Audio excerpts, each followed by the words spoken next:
পহেলা বৈশাখ কারো কাছে নতুন বছর আর কারো কাছে নতুন আশা, কিন্তু এক মুসলমানের কাছে প্রতিটি দিনই ইবাদতের জন্য একটি নতুন সুযোগ, একটি নতুন আত্মশুদ্ধির সময়। আমরা উৎসব করি কিন্তু ভুলে যাই উৎসব মানেই নয় গান বাজনা, অশালীন পোশাকের মিশ্র পরিবেশ। বৈশাখের দিনে দেখা যায় পর্দার অবহেলা আর ছেলে মেয়েদের অবাধ চলাফেরা, অথচ ইসলাম আমাদেরকে শালীনতা শিখায়, পুরুষদের দৃষ্টি নত রাখতে আর নারীদের পর্দা করতে।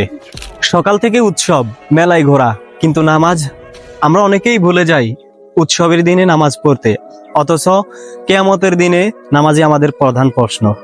একটি দিনের জন্য 1000 টাকার কাপড়, 1000 টাকার খাবার অপচয় করা, এটাই কি আমাদের দায়িত্ব? মঙ্গল শোভাযাত্রা, প্রতিমা ও অন্য ধর্মীয় চিহ্নের অংশগ্রহণ এইসব মুসলমানদের জন্য হারাম। আমাদের একমাত্র পরিচয় লা ইলাহা ইল্লাল্লাহ। আর বৈশাখ আসুক আমাদের মাঝে তাকওয়ার এক নতুন সূর্য হয়ে। আর উৎসব হোক পরিশুদ্ধ সীমার মাঝে, যেন আল্লাহর সন্তুষ্টি অর্জন করা যায়।